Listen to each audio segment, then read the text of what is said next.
What's up, guys? It's your boy, Baby WAWA, aka Big WAWA Speaks, aka WAWA Baby, aka WAWA More Money. Now, check, guys. I have a serious topic to talk about, man. Economic racism. Now, listen. Economic racism is alive and well in South Africa, man. It's alive and well. I'll repeat. Economic racism is alive and well in South Africa. You know, white people think we are idiots, guys. I swear. White people think we are all a bunch of idiots. Guys, listen. White people have studied black people and black people's habits from the beginning of time. So I've also taken the liberty to study white people the same way they study us. I know everything about white peoples, man. I know how to talk to a white woman till she blushes and becomes pink in the face. I know how to charm a white man into dropping down and giving me 50 push-ups. I know them. I grew up with them. I attended their schools. I know them like I know the back of my hand. And all this knowledge that I have on white people has brought me to one conclusion. And the conclusion is that white people believe deep in their hearts that black people are idiots. You know, all throughout my education, I would engage in debates. I'd engage in debates with white lecturers and white teachers. And they would all say the same thing. Blacks are emotional. They don't vote for who's best to run the country. They vote based on skin color. Black people are not over apartheid. And this is holding the country back. You know, whenever I watch our white brothers and sisters, whom I love very much, please don't make the mistake of thinking that I hate white people. I'm just telling it like it is. You need to hear the truth so that you can grow from the truth, because the truth will set you free. All right?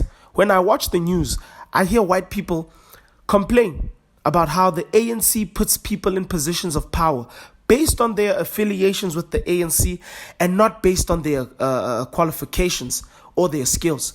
So-called catered deployment. This is what gets to me, man. It is this sentiment that doesn't sit well with me. We can all agree that business supports the DA. We can all agree that wealthy people in South Africa, the wealthy elite, they're all DA supporters.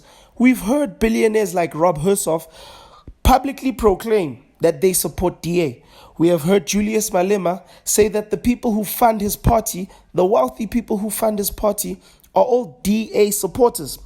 The wealthiest suburbs in South Africa are all run by the DA. So we can conclude that rich people in South Africa vote for the DA.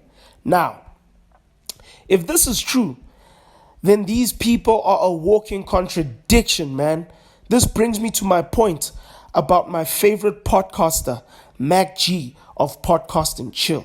Mac G's Podcast and Chill is the biggest urban podcast in the world. Mac G has some insane numbers, you know. Mac G's Podcast and Chill has some insane numbers. YouTube called up Mac G and explained to him that, you know, you have excellent numbers, and if you were in America, you'd easily be worth over R1 billion. Rob Hersoff, the billionaire, went on to Podcast and Chill and explained to Mac G that if he was European or American, he would get millions of dollars in advertising revenue. There's an Indian billionaire who identifies as black. His name is Iqbal Surve. Iqbal went on to JJ Tabane's show, Power to Truth, which airs on ENCA, and he complained about a white lecturer from Wits who wrote in a newspaper article that black-owned media, that his black-owned media company, independent media, must be boycotted. So, guys, from all this, it would seem that white liberals and white elite businessmen don't walk their talk. On the one hand, they cry about the ruling party and say that the ruling party should put capable people at the helm. They say that the ruling party must put the most qualified people in power. Yet, when it comes to their businesses, they don't advertise on the biggest platforms. They don't advertise on the most capable platforms to get their products and services out into the world. All right? If only capable people must run the state, then surely in the same breath, only capable people should be given advertising budget to promote the products and services. So I would say, guys, that I think it's a complete insult to the intelligence of the black man to cry foul about the ANC whilst doing the same damn thing, man. Any advertising campaign that Podcast and Chill has ever received was quickly pulled off MacG's platform because of false allegations that were peddled on social media. As a country, listen guys, as a country, we are sick and tired of the hypocrisy. We will no longer support businesses that don't support us.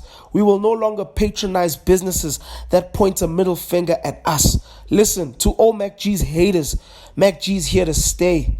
We are chillers and we will continue to support him. And slowly but surely, we black people will build ourselves up. We will provide ourselves with our own products and services, and we will stop our reliance on racist business establishments. However, in the spirit of reconciliation, I will leave you with this. White people, business people, elites, cut the bullshit.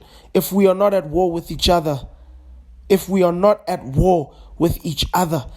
all want to see a better South Africa, if we all want to hold each other hand in hand and build a better South Africa, then I'm asking you to step up and show us that you want to make this country a better place. Go and support our platforms. Go and support our artists. It's Big WAWA Speaks, and I speak nothing but facts. Make sure you like, make sure you subscribe, make sure you comment. Danke.